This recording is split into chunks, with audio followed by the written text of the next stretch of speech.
Thanks for coming round. We'll make you laugh before you go.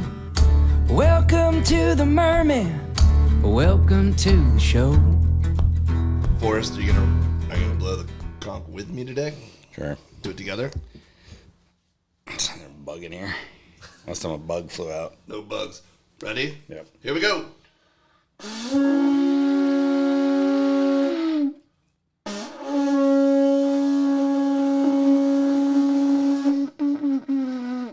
All right. That was a lot better. I'm just letting you think I blew it. No, I heard you. You did great. Okay, And it thanks. means a lot to me that you do that with me. I got a little dizzy there for a second. I'm on the tail end of something. I had a little bit of a cold last week, and it's like one of those things that's just... Did you test yourself for COVID? didn't. Should I have? I mean, I'd like it Yeah. since you're right next to my face. It was like a week ago. I could just smell your coffee breath a second ago. So. No, I never was like sick. So I was never like, oh, maybe I have COVID. It was just kind of like I should have got more sleep this week kind of feel, you know? It doesn't hurt. You travel for a living. Yeah. Got a family. All right, fair enough. Live and learn. Yeah. All right. Hey, how come like I'm looking at the camera and it's like a bigger shot of me there, and then you're zoomed in when I see clips? I mean, just for Instagram purposes. Movie magic, bro. Movie magic. I like that angle better. Yeah. How's it going? Everything's good, man. Kind of a bummer to see the destruction that happened down in Florida. That hurricane fucked them up, dude. That was pretty serious. It was the Category 4. Yeah. It was my parents did fine inland. They got a pretty good hefty storm. My friends in Orlando had like a tree knocked down. They got a really good storm, but the people on the coast just got Southwest Florida. Woof. Fort Myers, Cape Coral, Sanibel Island, Estero, this whole area. Probably Max Doyle. I don't know. Oh, Check on yeah, him. man. Yeah, that guy had Punta the Gorda. bar. Yeah, what was Punta the bar? Celtic Ray. Celtic Ray. Awesome bar, yeah. It got, when I first started doing, that was the first place I ever got paid doing comedy, the Celtic Ray. Sucker. I mean, it was like tips. They passed it around, but I got paid. And at that time, they were rebuilding that bar because it was From a destroyed hurricane? from a hurricane. Oh, man. And I'm pretty sure that was like right in the swath.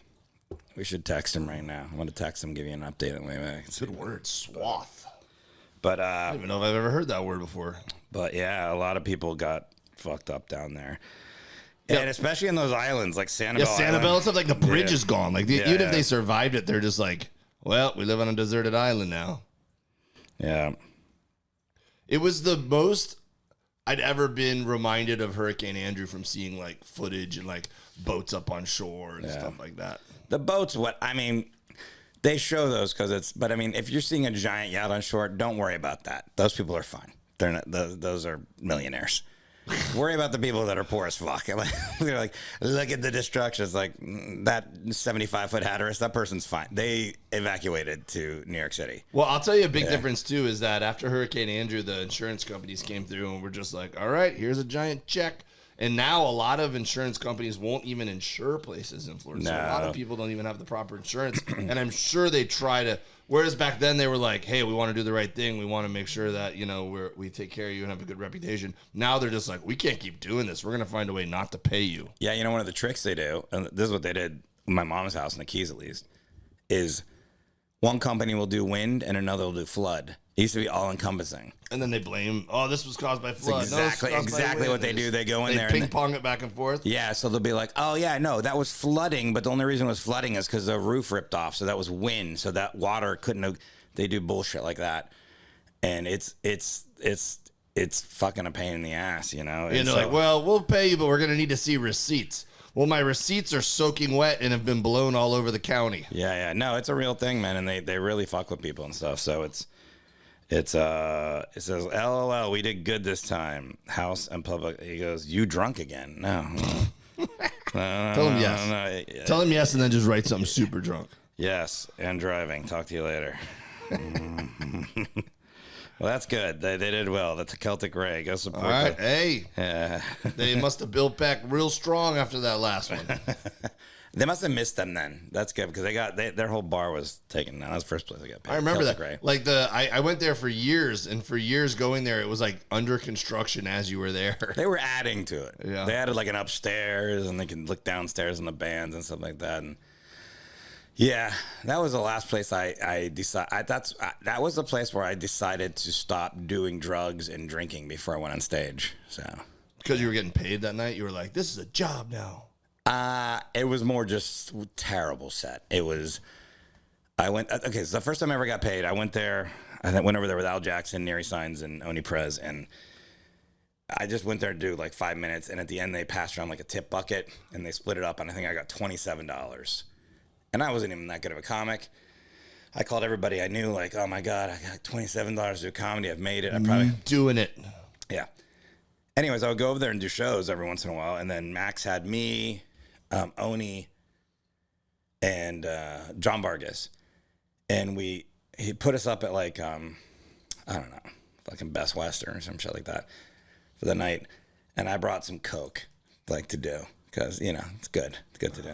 Okay. And I decided to do some cocaine before I went on stage, and I don't do any drugs anymore for guys. If I did, I'd die. Look at me. He's not glorifying it. This is a cautionary tale. Yeah, don't do drugs. I forgot that kids listen to this. But the air conditioner was off too. It was not working in there either.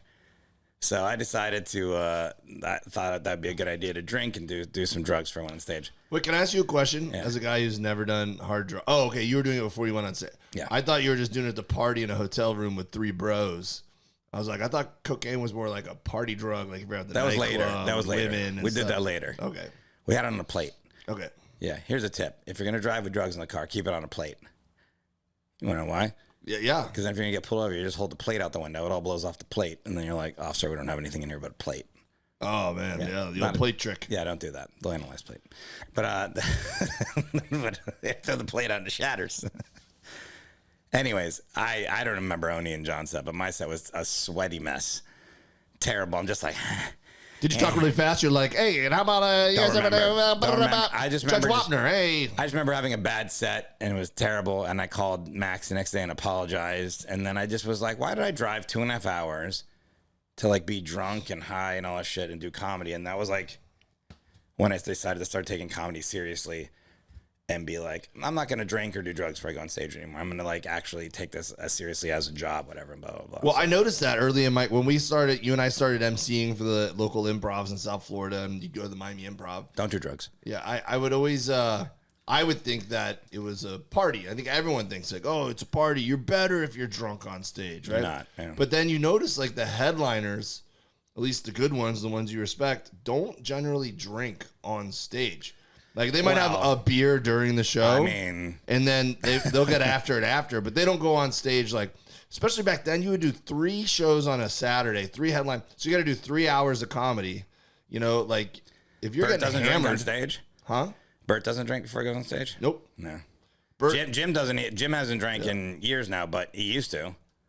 it's very rare. yeah. It's very rare. Like sometimes, like we'll be in like New Orleans, and it'll be like, all right, we're gonna get after it at lunch today, but then we need to take naps to kind of sober up a little bit. But if he's got a show, he does not. He'll drink on stage, but for the most part, wait till after the shows are over. Yeah. And if he's got 2 shows, first show does not drink. Yeah. It's tough. And you're better for it too and stuff, you know. It's because you know what the thing is too is like you think you're probably. I remember like when I used to drink before I go on. Sometimes your tongue, it doesn't swell up, but you know when you drink and you like your tongue gets a little. I think it swells up a little bit, like where you're like you can't talk as well. Sure. Well, now you're amplified, so you'd be like, and then another thing. That's called slurring. Yeah, I know, but it was not slurring for me. It was like my tongue would swell a little. I don't know how else to put it, but then So I don't chew on it. Yeah. So I do drink beers. Beers put me in a mood, but I can drink a. That's not drinking. No, I could You drink. seen Hell or High Water? I can drink a lot. That's a line from Hell or High Water. The two brothers. He goes, beer ain't drinking. It's like, I could drink beers all night and pull my shit together. But you know, there's a difference between like sipping on an IPA versus like chugging beers trying to get hammered. You know, so I do like having a cold beer, get myself in the. But Bert brings up a good point. We've talked about this before, where he says, if you're a young comic and you have to have you drink 2 or 3 beers before you go on stage for courage, or do you think it makes you funnier, then there's going to become a point where you feel like you have to have that to go on stage. Yeah. So then you'll never be able to go on without it. So it's better just to not need it and then just have it every now and then if you want it, not because you need it. Yeah, I still do heroin before I go on stage. Yeah, but that's like, Yeah. it's an old industry trick. Calm you down. You got nerves, shoot up a little heroin in between your toes. If 90210 taught us anything, shoot up in between your toes. They don't see the track marks. God, did I love 90210, bro. Remember was he heroin he was addicted to? No, well, he shot up in between his Saved toes. by the Bell, Jesse Spano got addicted to caffeine pills. Dude, caffeine pills. Dude, do not do caffeine pills. I just want to put that. Those are legal, and you can get them at any gas station. Yeah. And they are worse than any drug I've ever done in my life. Boner pills and caffeine pills. I did, man. It was like a birthday. I have my friend Chris Liptak and my friend John Marcheret. John Marcheret has the same birthday as I do. Chris Liptak is 2 days after me. And we had a birthday party. And we had like some moonshine punch and a bunch of other shit. Yeah. We drank all shit. And then for my birthday, his parents and his birthday, they got us like box seats to go see the Dolphins play the Denver Broncos. Denver Broncos are my team. Yeah. So they picked us up the next morning. And it was like back when Terrell Davis was playing for him, John Elway, and the Broncos. Glory years. And I was ridiculously hammered, and Chris was too. And Chris was like, I got some caffeine pills so we can wake up before my parents get here to pick us up. I was like, all right. I remember they were like yellow and black striped, like a hornet Yeah, I or remember something, those. or a bee. And I've seen those at the gas station. I said, how many do you take? He goes, I don't know, read the bottle. And I just didn't read it. I took like 4. I think you're supposed to take 1, and I thought I was going to fucking die. And that is legal over the counter. Do not do caffeine. And I was like, and the back, I was like, they're like, how you doing for us? Like, hey, great. I was like, I was like, my heart was fucking. Can't believe they went on it a 4th down. We were like at the fucking buffet. I'm like, get some prime rib and a fucking sugar pill. That's terrible. Don't do drugs, kid. See, I did the opposite one time. I went study abroad over in Switzerland, Lugano, Switzerland. What was her name? I get it. Because you get it. Okay. So one of the guys who went to the college that I was at there was a European kid. What was his name? Come on. I don't remember it.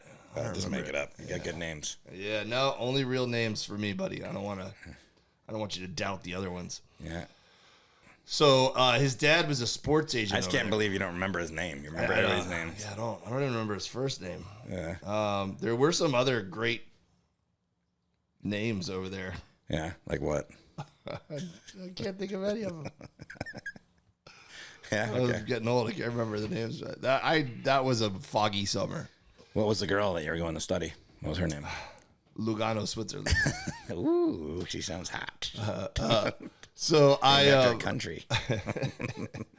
So we were gonna go to Amsterdam for a weekend, and this kid who went to our school, his dad was a big sports agent, and he goes, "Hey, I'm gonna be in Amsterdam too. My dad's got some clients in this soccer tournament. He's like, I'll get you tickets. You guys can come with us." I go, "Okay, cool." I could give 2 shits about soccer at the time, right? I didn't know that was like a cool thing to go see, like live soccer and like Amsterdam, other countries. It's And big in Amsterdam. It's big everywhere in So- Europe, but there. Yeah. So we meet them. We go over there, and I've never been good at doing drugs, or I don't do drugs. I've always been just a drinker, right? I'm really good at doing them. But in Amsterdam, trophies. we did what you do in Amsterdam, right? And then Hookers? no, talking about drugs for us, Oh, okay. Sorry. substances. Okay. So, anyways, I was really tired. No, okay. I wasn't caffeine pilled up. I was really sleepy. Okay. And plus I probably didn't sleep. Yeah. So we met them in a hotel. Beautiful and city. I swear to this day that he introduced us to David Beckham, and I had no idea who David Beckham was. And Wait, he did for real, or you don't remember? no, if it was- I totally think he did. I think he introduced us to David And Beckham. you were like, whatevs. yeah. I was just like, so you play soccer? Huh? I'm like, I play water polo. I'm a Maybe bit of you've an heard of athlete. it. Yeah. And Bit of an athlete. I mean, David Beckham was probably like 20 at the time or something. I don't know. Yeah. But so we went and we watched. We had these awesome seats to watch this tournament, and I Just just been kept like really good looking too. Yeah. Yeah. Well, I mean, we all were at that age, right? Okay. So, but I just kept falling asleep. We were at this awesome soccer tournament, and I just kept passing out. I was just in my seat. Like, I mean, the guy, this big time agent, was like probably went out of his way to get us these tickets. I'm just next to him, like, like what? Someone score? What happened? And then it was attached to a little hospitality room, so I'd pop in the hospitality room and just eat all their chicken fingers, and then come back out and sit back down and just be like, They're used to it. Amsterdam. probably. Come on, people. All right. Speaking of Second quarter. Oh, well. Speaking of athletes, have you seen the Manti Te'o documentary? Yes, dude. My wife and I just watched it, actually. Watched it last night. It's pretty eye-opening because when you I don't know. Okay, if you don't know who Manti Te'o is, it's on Netflix. It's worth a watch. I don't know why it's 2 episodes. Let me just start off by this. I'm tired of people making documentaries episodes. If it's 8 episodes, fine. It's 2 1-hour episodes. Make it 1 2-hour documentary. It doesn't need to be 2 episodes for whatever fucking, So I just want to start with that. But it's on Netflix. Manti Te'o, just a little bit of background. He was a linebacker at Notre Dame University in the mid 2010, 11, 12. Yeah. He was a star linebacker. He's one of the best linebackers in the country. He grew up in Hawaii. Grew up with like probably no money, really pretty poor, I would say. In Hawaii, I think so. That's they give you that impression there too. His dad was always wearing nice shirts in the interviews and stuff. They showed his house. They didn't have money, and they made that point too. Was to get a scholarship. They wouldn't be able to afford it. I must have been playing Wordle during that part. But he went to Notre Dame University, and he was like up for the Heisman Trophy, and he was going to be he's an NFL prospect, all that stuff, and his grandmother died.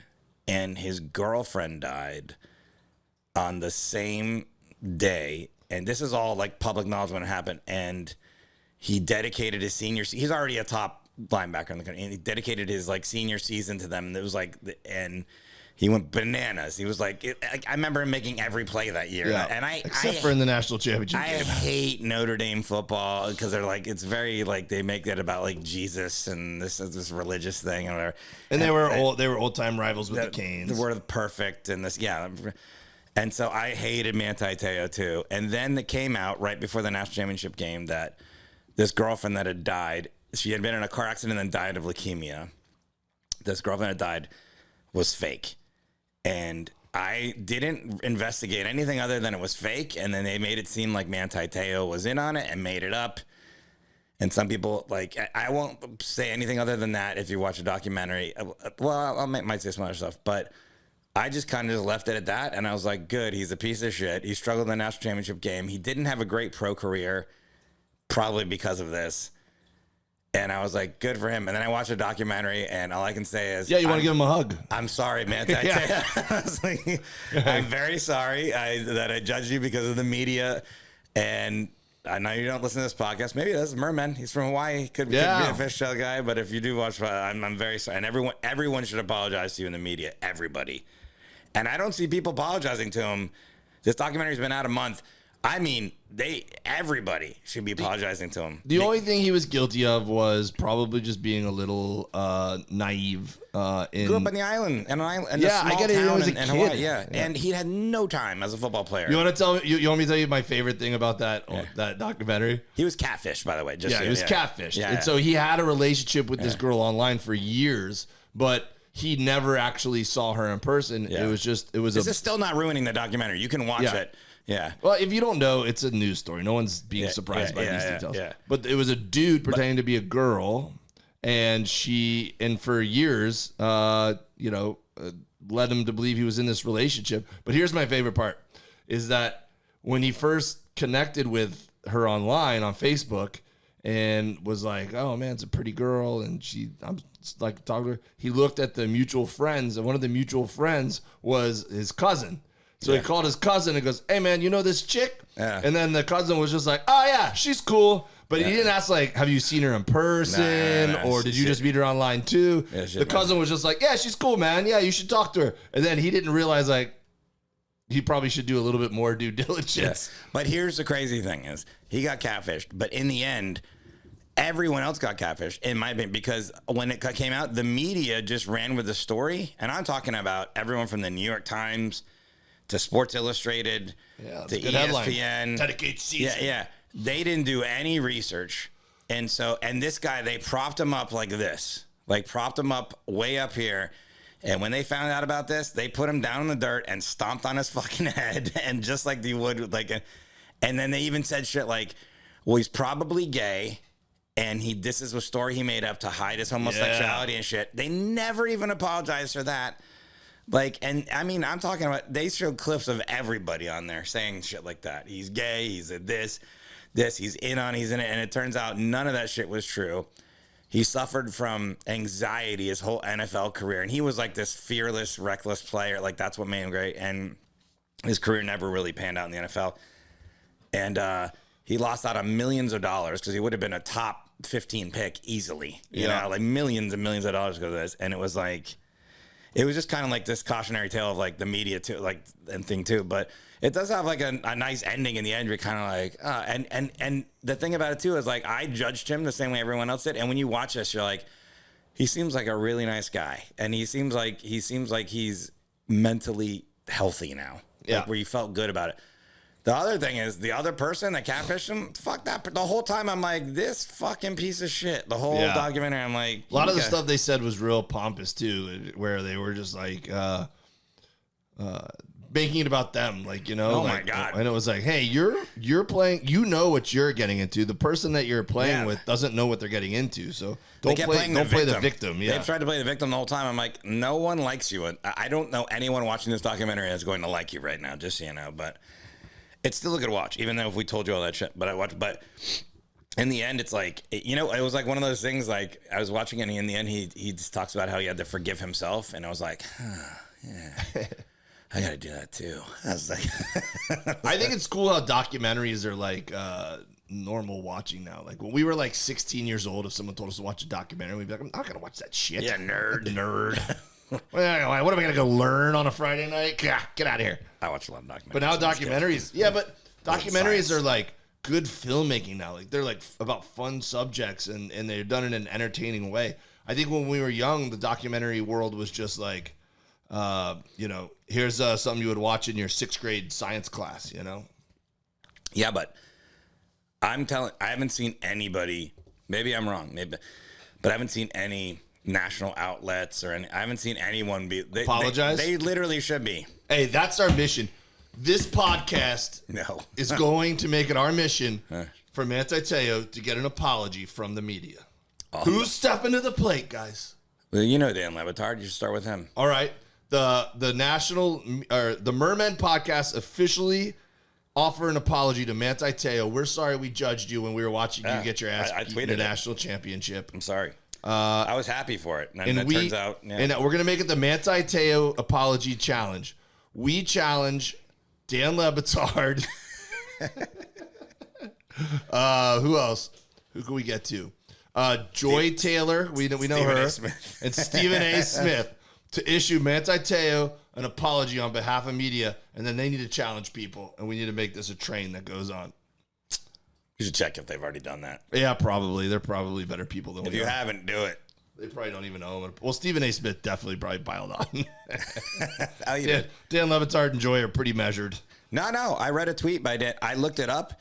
Dan Le Batard said the thing, has anyone thought about the fact that he might be hiding his homosexuality because of this? I read that tweet by Dan Le Batard. Because I was scrolling, I was putting it in there. I don't know. He might have apologized, but I've read that tweet like from 2013. All right. Well, there it is. We do research. I didn't do much research, but it was out there. I was just looking at all the people from 2013. What other documentaries have you watched that you like? Tiger King? No, I mean, it was fine, but Three Perfect Strangers, three identical strangers. Oh, yeah. That's about the triplets who got split up, right? They got split up at birth and they meet each other. It's about nature versus nurture. That's a good one. That's a great. I watched that on an airplane. Me too. I watch a lot of them on the airplanes. Yeah. I just watched one about a piano player. How crazy would that be if there was 3 Daves? If I'm just at a party one night and I'm just like, hey man, you're pretty cool. We kind of look alike. Where are you from? We start talking. They're all named Dave. And then another guy comes up like, you guys done with the keg? And I'm like, hey, what's up, man? There's just 3 of me? Nah. One of you is enough. Man, I did meet my half brother and sister later in life. Yeah. I didn't know them my whole life, and I just met them like 5 or 6 years ago. Should make a documentary. Should make a documentary. Well, I don't know if it's quite as... That's where details are quite as interesting. I could be a mini documentary. You could, because of your dad? Me? No, I'm saying you. Oh. Yeah. Mine wouldn't be that exciting. Didn't know my dad. Not met him recently. That's what I'm saying. It's just like normal stories. Yeah. But those three triplets, like, they like weren't even living that far away from each other. And it was like, I know a guy kind of people tell me all the time. I get it all the time. I always remind people of someone they knew in high school. Like, everyone knows a generic looking white dude who's like loud, and I'm just like, I got that thing. Are you loud? Oh, I've been told. Oh, yeah, I never noticed. Yeah. Can you whisper? Can I whisper? That's not even good. That's you whispering? Whisper as soft as you can. Hey, Forrest, how are you? It's pretty good. Yeah. I had to really work at it. Yeah, but the other one was hot. You thought that was whispering. The other Keep one. your voice down. Yeah, it's not whispering. That was better. Yeah. Like in a movie theater, do people shush you a lot? Oh my God, I already told you. Yeah, I'm the worst. Remember the guy looked at me and he was like, "Hey, buddy, enough with the chewing of the ice." That's right. Yeah, that's just ice. It's And not then I even threw one. my boots up on top of a girl in front of me one time. But yeah, I get that a lot. I actually really respect movies, and I don't. You don't have a documentary? You asked me what my favorite documentary was. Or not favorite, one I like. Oh, one that I like? Oh, another one is that B one. Holy shit, it should have won an Oscar. I don't know which one. B movie with Jerry Seinfeld? No, it was a B. It was like 2 years ago. It was up for the Oscar. In the car factory one. Are you looking it up, Luis? Yeah. B documentary, 2000. Or I something. watched that. I watched that to murder a cat. To murder a cat. Cat murderer. There's one about. Yeah. We're crushing this segment. There's one about a murderer, and like the internet sleuths find the murderer, and he killed a cat. Mm-hmm. Oh, like don't fuck with cats. Or Yes, that one. Yeah. you had it. Did you get the B one? What year did it come out? Probably 2020. Okay, I don't know. And I see a 2012 one. Oscar nominees 2020. Not That's the, documentary. Not the Bee Gees documentary. No. So, do you remember in South Florida there was a case where someone was killing cats in neighborhoods, like outdoor cats? What was that? It was just like all these cats started showing, and like whoever killed them would like dissect them a little bit and then leave them on. I got it, by the way. It's called Honeyland. Honeyland. It's really good. All right, it's this woman. Just before we go on, it was in 2019, and it takes place in it's like a traditional beekeeper of this woman in Macedonia. Mm-hmm. There's not a lot of talking. There's no English in it at all. It's just this woman. She barely even uses the smoke or whatever for beekeeping. She's just like as at one with the bees, and she like has bee nests like in the sides of mountain crags and shit. She doesn't even have the and she like sells the honeycomb and honeys in this market. And there's all this symbolism because her mom is like sick and dying, and she's kind of like the queen bee, kind of, she's like bringing back Symbolism. like she's like the worker bee, like coming back to take care of her mom and stuff. But then there's this like an other dickhead that comes in with his family, and he's like, He's the bear that wants the honey. well, he's just kind of fucking shit up. And it's very sad but good, and it's like really well done. And you could tell it's just one of these documentaries where you're like, how fucking long were these people out there filming this shit? Yeah. And it turns out I think they were out there to film something else, and then this happened, and they filmed this documentary. Here's our story. And when you watch it, you're like, oh, it was up for the Oscar. It's like, this totally should have won. And then it was like one about some car manufacturing plant, which I'm sure is good. I didn't watch it, but I was invested emotionally in this one. So, I'll check it out. Honeyland, yeah. All right, so the guy killing cats. Oh in yeah, Florida. this guy was killing cats all around like the suburbs of Miami, and it was like scaring people. And they say that that's behavior typical of a future serial killer that usually start with animals and then work their way to people. So that was Dexter. Yeah. That was spooking people. And then they accused this high school kid who went to my high school actually, along with Jeff Bezos. Yeah. They caught him, but I don't know if they never proved it was him. I think he actually got acquitted or whatever you would call it. So the mom of the kid who they accused of doing it, allegedly, I actually knew her. I sold her a car. And so the name came in the paper, and I was like, hey, I know them.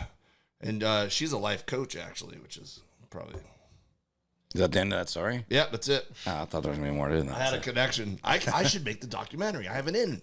Well, how's it end? What happened to the kid? I don't remember. Wait, did they catch the person that was killing the cats? No, well, I mean, I'm sure a lot of people think it was this kid, but they couldn't prove it. So now he's killing humans. Maybe.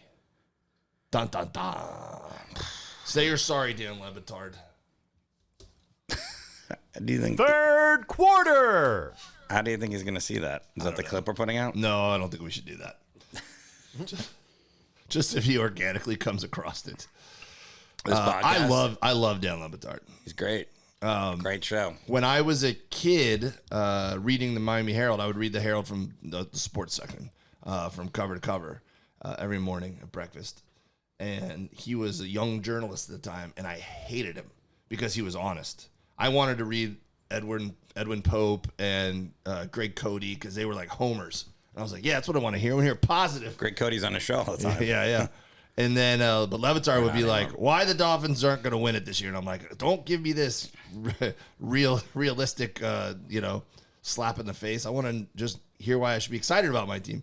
And then as I got older and he started doing radio, I really appreciated that side of him, that he was just,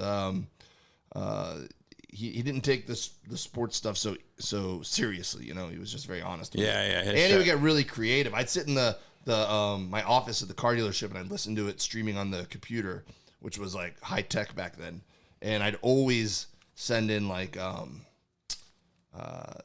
they'd want parody songs, so I'd make a parody song in my office real quick and I'd send it in. What, you sent in parody songs? Oh yeah, I used to contribute all the time as a listener. You were one of those guys? When they were local, yeah. Before they I went would national. hear the parody songs. So now, every now and then, they'll pull something from the archives and play it, and I'll be like, oh, I remember this. And I go, wait, that's me. I forgot I sang it. I can't believe you sent in parody songs. I did. Do you have any of them, saved? No. Come on, dude. You got to remember one of them. I remember them. They were doing this whole thing when Dave Wannstedt was the coach of the Dolphins. Yeah. So they built out a fake sports bar called Wani McStashes. Yeah. And so they'd come up with these funny menu items and stuff like that. Yeah. So I did a theme song for Wani McStashes in the tune of the Cheers theme song. So it was like, punting your way down the field today sure does take a lot. Running the ball with Travis Minor sure would help a lot. It was like just lyrics like that. And you do with no music? I can't. I think I probably played the music on the computer and then sang over it.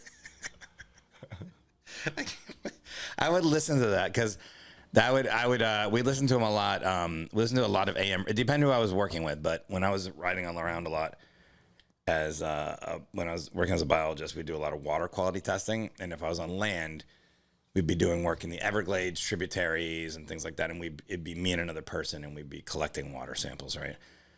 And if it was a specific person's, we'd be listening to AM radio, and we'd listen the whole day to AM radio. And we'd listen to, in the morning, we'd listen to, who was the guy? He just died.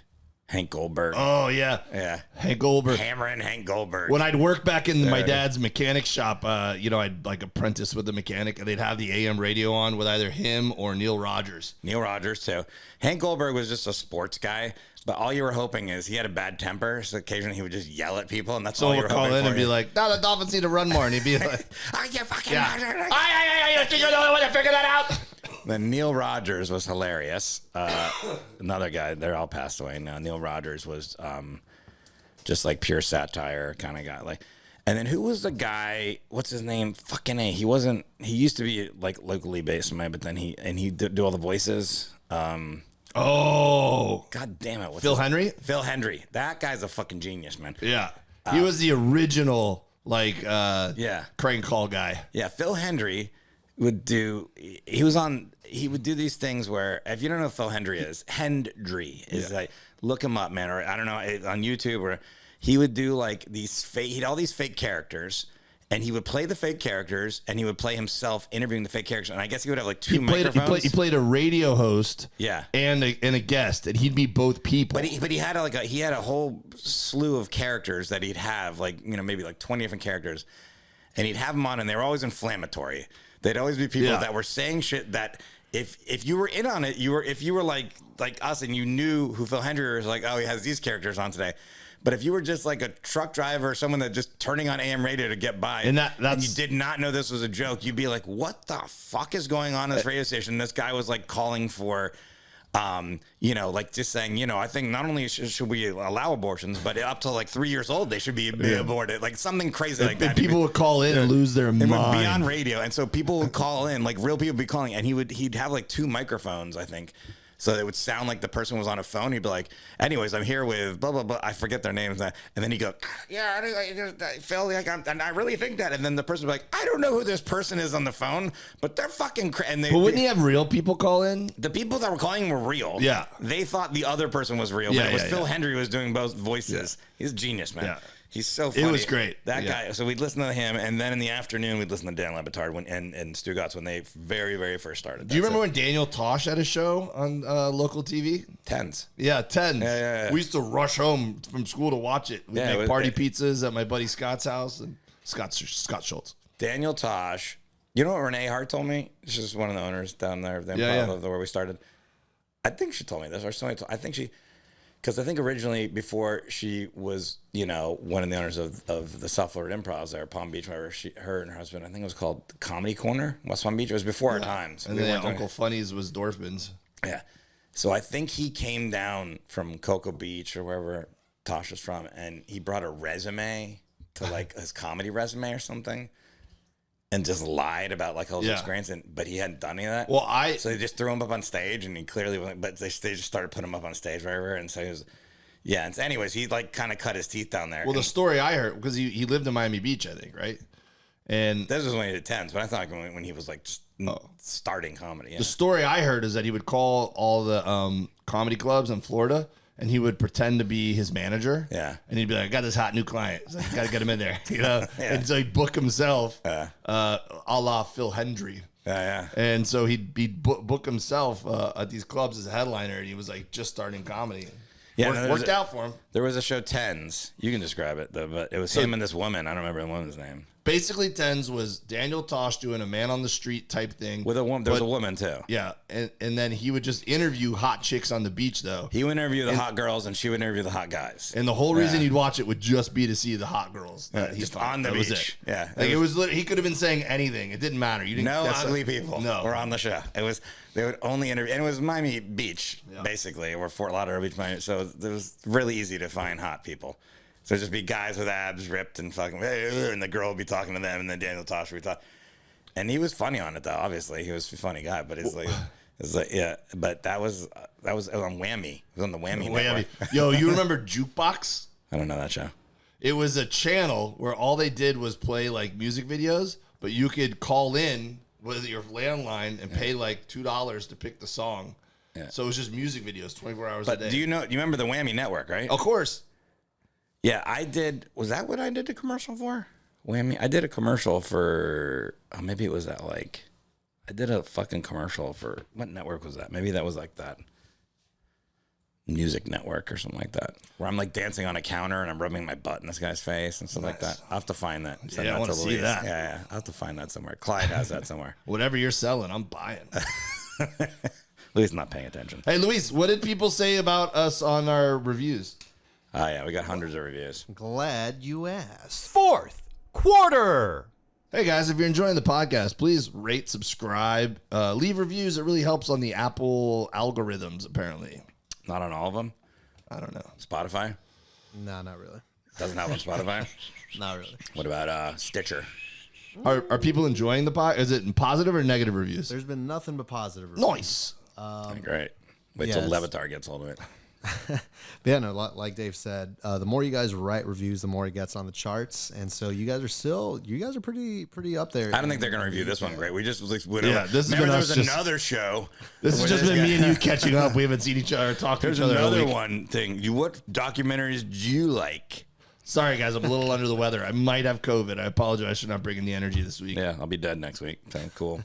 Mermen podcast. Yeah, for whatever reason on Apple Podcasts, sometimes the title of it gets cut off, but it says this podcast is sure to That's all I got. It's what? Sure to It stops at M.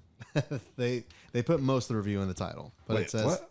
Oh, like they got cut off what they were trying to say? Yeah, but 5 stars, they say thumbs up, and the thing or the user's name is Smoked Manatee. I don't know if that's a hate crime. I don't know. Well, it's not good. Oh, that's a reference to something we talked about. Yeah, but that's their name. There's their username. Yeah. I mean, I think you could like make a nickname. But then Steve Buser says 4 quarters of hilarity. You like to laugh? I do, and I did. Great Steve show, Buser? fellas. You know him? Not good. It's people we don't know. Someone wrote, wait, I'm looking at him now too. Someone wrote, random, but worth listening to. 5 stars, though. What? Random. I feel like this is pretty. Someone else wrote, what's going on? Are y'all doing this or not? Was that before we started? Maybe, I don't know. Yeah. I feel like we're doing it. 2 great comics. I listened to the first episode, and these 2 are hilarious. Sounds Thank like you. my mom. Thank you, Juan Ducky Fried Chicken. My mom back from the dead. Okay. 4 quarters of hilarity. He already said You that like one. the- You're oh, not paying sorry. attention. No, Didn't mention the thing at the end, though. it said not featuring Eugene Merman yet. The comedian, Eugene Mermen. Yeah. Yep. Or we haven't. Oh, I see what you're saying. This podcast is sure to. We're gonna go with makes you laugh. Have you rated and reviewed it, Luis? Yikes. No. I'm gonna do it right now. You're gonna rate and review it yourself? Yeah, Dave does a great job at carrying Forrest. There's one more that I have on this website that didn't show up on the app, but maybe because it's from Canada. It says, great podcast, hilarious and informative. I would like to hear comparisons of Florida's major cities and more 80s and 90s 305 stories. All right, here we go. Comparing Florida cities. What? We're like a jukebox. What about on YouTube? Is there any comments on YouTube? Yeah, less visuals. We don't need their faces. And turn off the lights. Comparing, they want us to compare cities? What? How do you know it's from Canada? It says geotag. This is from Canada. Hi, from Canada. Good day. What do they say up there? Not good day. I know. They're not say, thinking it. They say, sorry. Holy. Sorry. Hey, losers. Well, the main cities in Florida are Miami, Orlando, Tampa, Jacksonville. This isn't a class. You don't need to tell them that. No, They this know is a that. documentary. You're not comparing them. You think Jacksonville's a main city? It's probably the 4th, right? You're going to put Jacksonville in the same class as Miami, Tampa, and Orlando? I mean, Hey, man, I'm not Ponce de Leon, okay? I didn't fucking map Florida. I'm just telling you what I've experienced. Ponce de Leon. Yeah. Gonna get a lot of hate messages from Jacksonville. You guys are huge. You know, actually, we're the biggest city in the country, the area. Did you know that? Jacksonville is a really interesting place. It's the biggest city in the country by area. Because you know when Just you're spread out wise. yeah, because you know like when you're in Miami, like I think I the might have known city of that. Miami is tiny, but like that Miami-Dade County is big, and you're like that's Miami is like Yeah.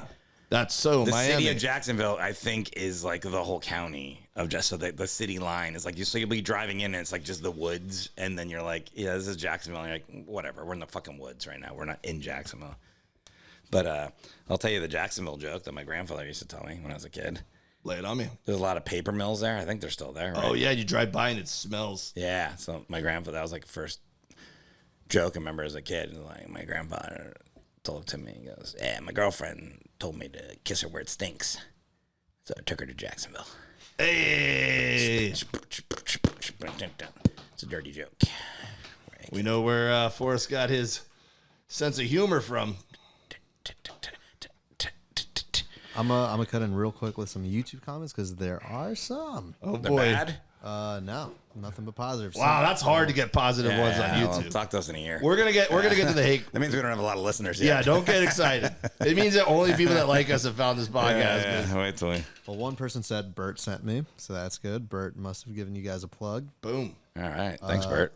Willie Ketglas comments, Forrest, yours was better this time than Dave's conch. Oh, hey. That's Willie Q. We actually know him. Sorry. We know that guy. That doesn't count, that comment. He just wrote me a message about a manatee encounter he had. You want to hear it? Sure. Should we give Willie Q a shout out? Yeah. Okay. Is it legal?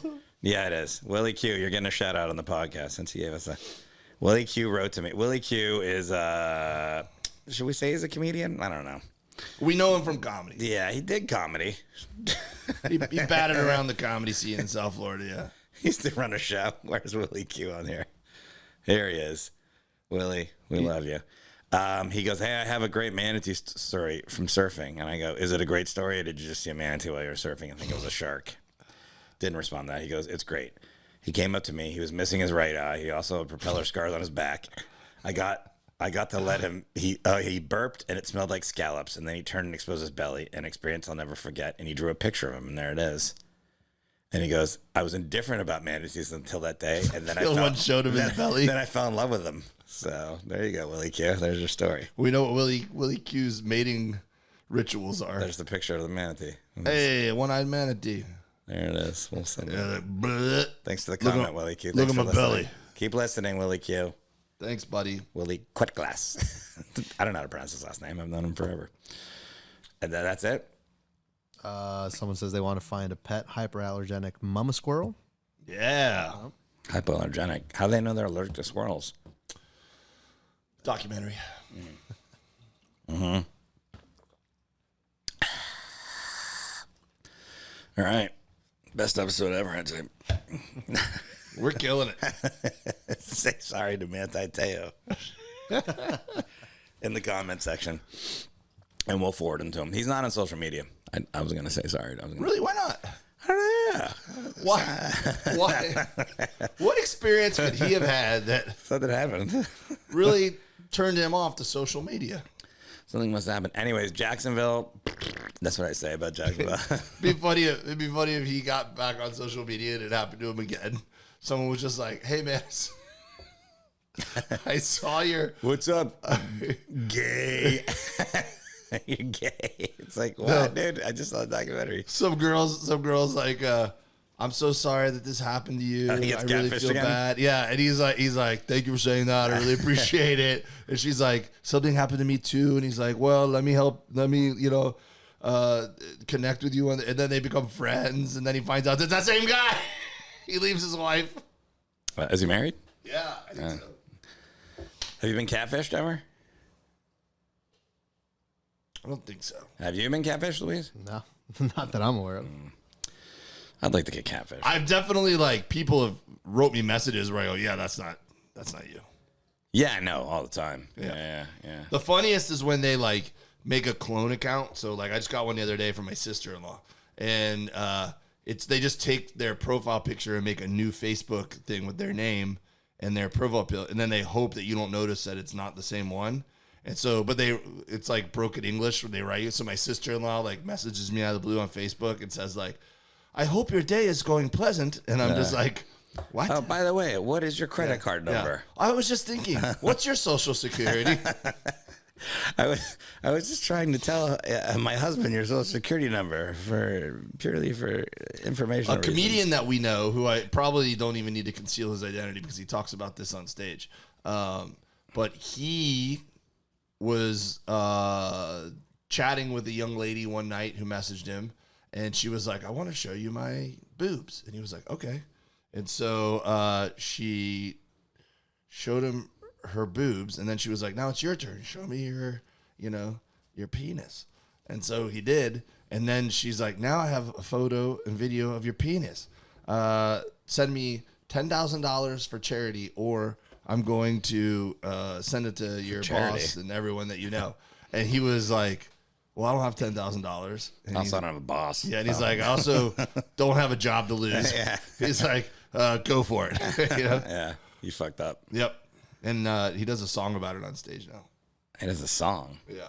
I don't know what that is. I think it's Dan O'Carter. Oh, okay.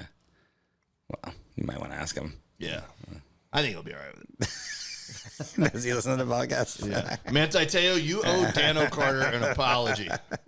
It's an apology train. It is good you know a boss. People are like, I'm going to tell your boss. In the song, he says, You're talking to him. he goes, I don't think Poncho's comedy night's going to care. Monday night, Manhattan Beach. You're Poncho's. Yeah. No, just I'm there most Mondays when I'm in town, but he won't care if we say his name as long as I plug his show. Which is every Monday at Poncho's Mexican restaurant. God, have a margarita. Yeah. Hang out under the I saw, you remember I ran that Flights beer bar show for 4 years until the pandemic made us halt Still it. going on. Yeah. I gave it away to the guy who used to help me with it, Danny Forrest. But I ran that show for 4 years, and there was a guy who used to live nearby who had just moved to the area. I'd run it once in a while. Real nice dude named Tyler. He used to sit at the bar and come almost every week. And there was a girl who was working there named Tay. Yeah. And they met there thanks to him coming and having beers all the married? time. Just got married this week. Really? Yeah. So Flights Beer Bar, making love, bringing people together. There should be a documentary on that. There should be better lighting at that gig after 5 years. My spotlight was great. No, it was not. It's Really? still not. It's a real jazzy, like That's not. dim tone. It's like a flashlight. All right, well, it's On a not my tripod. problem anymore. Yeah, I'll okay. have to tell you. Fun bar gig, flights every Tuesdays. All right, let's wrap it up. Let's get outta here. Let's close it. Let's close I it. can't think of anything else to make this better. We're going to bring the heat next week, guys. Stick it there. This was a good one. I think it was, yeah. No, it wasn't. Yeah. Yeah. It was. Edit everything out of this podcast. Get it down to 5 minutes. Condense it Guys, down. please wait till next week to leave your reviews, okay? Give us another chance. We're gonna skip this week. Yeah. They're not all going to be bangers. Bakersfield. I'll be there by the time this airs, I'll have just gotten back from Nashville. I hope that show goes fantastic. If you didn't go, you missed it. I'm going to be at Bakersfield in 2 weeks, I believe, on a Saturday. Check my website, davewilliamson.com, for tickets and info. I'm also coming to Florida in December. Tampa, Orlando, maybe some other markets. At Dave W. Comedy on Instagram and all the social medias. Like we said, rate, review, subscribe, do all that stuff. And thank you for listening. Forrest, what you got? Nothing. All right. Forrest.net. I got shows. It's on there. Go see Forrest's episode of Something's Burning. Him and Jim Jeffries were on Something's Burning with Burt Kreischer. Something's burning. Go to Forrest.net. I got dates on there. I got stuff coming up. I don't know. Ventura Harbor. That's probably coming up. And our thoughts and prayers and hearts and well wishes and apologies go out to the people affected by Hurricane Ian in Florida. Well, I thought you were going to say Manti Te'o. And Manti Te'o. For they are the mermen.